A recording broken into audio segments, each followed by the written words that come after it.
There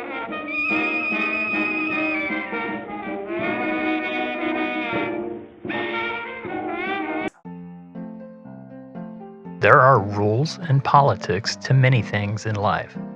And so I wondered, were there rules and politics to Mardi Gras too? And if so, what were they? Who governed Mardi Gras? My name is Sonny Bory, and I'm the captain of Orpheus. Ed Muniz, crew of Endymion, 48 years, captain, chairman of the board. My name is Kristen Danflew, and I'm the captain of the crew of Iris. Cheryl Gorman, captain of the crew of Isis. So the captain kind of runs the show. That kind of. The captain's more like a dictator. A benevolent dictator. You gotta really love Mardi Gras to do this. The captains love Mardi Gras. They wouldn't do it. We negotiate the contracts with our float builders. We buy the floats. We get with the artist, the current artist that changes in our floats every year. We get and organize the 3 parties that we have. We have a carnation ball, we have a meet and greet and an after parade party. Imagine planning a wedding every year, and that's just for one person. It's for over 1,000 ladies. And I'm trying to make it the day of, that they'll never forget. The captain of any crew is the buck stops with him or her. You have a king, you have his wife that you work with, you have the queen, and you have your members. The members have to be the priority because without the members, there is no organization. The fact that we have 2,700 some odd riders last year, we dealt with over $5 million of people's money. And of course, the IRS requires a 401 or 501c7 or whatever it is turned in, and we do all that. It's a large responsibility, but you gotta find people that love Mardi Gras. Look. Governmental jurisdiction, city or parish, has the authority to grant parade permits, and with that comes some restrictions and some control. There's no governing body. There's a committee in name. That's the Mayor's Mardi Gras Advisory Committee, which Sonny Bory is the chairman of.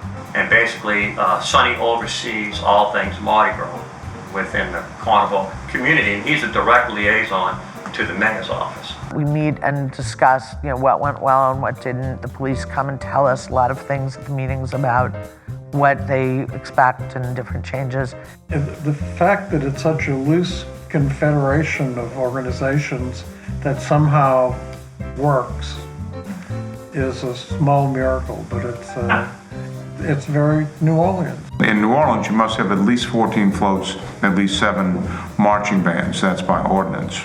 The ordinance is the law that governs Mardi Gras. There are parts of it that are totally archaic and that aren't being enforced, or they've been either kind of ignored or they've just been sitting there and no one's looked at them. But anyway, when I see this stuff, it's like there shall be no reptiles within 200 feet of a parade within 1 hour of the start, or within 300 feet within 3 hours of the end. Just really weird things. I was like, but that didn't come from nowhere. Someone obviously brought a reptile, or maybe there was a weird trend of bringing reptiles.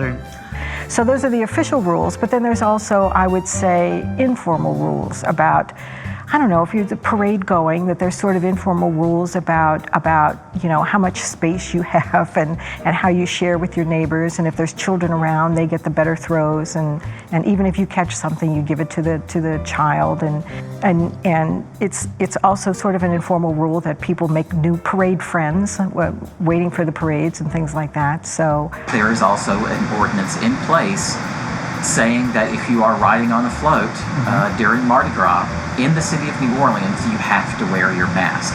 It's a rule. We're very hardcore on wear your mask, wear your harness. You can't have sexual or political themes. You can't have sexually oriented throws. In past, people have been pulled off of floats because they didn't comply with one of the ordinances. And maybe we've gotten spoiled because in the past everybody was thrilled just to have a parade on the street. Now we want you to have a parade on the street, but it's got to be this, and this. Mm-hmm. And I'm sure that's tied to the fact of the cost that it is for the parishes to put on a parade. I think politics in most things.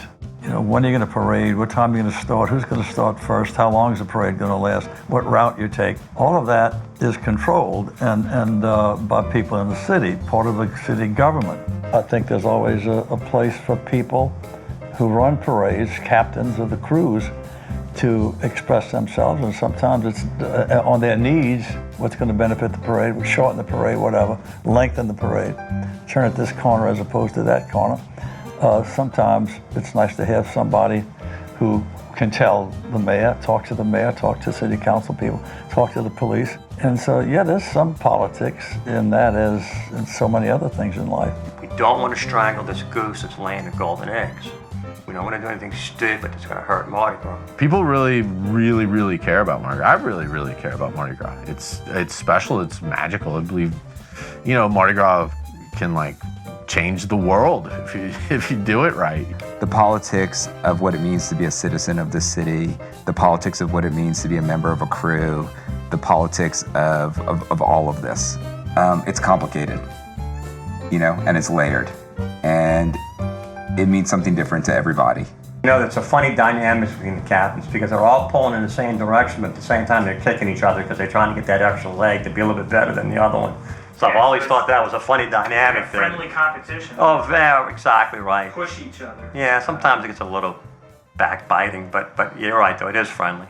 They've always been very good at circling the wagons when they had to.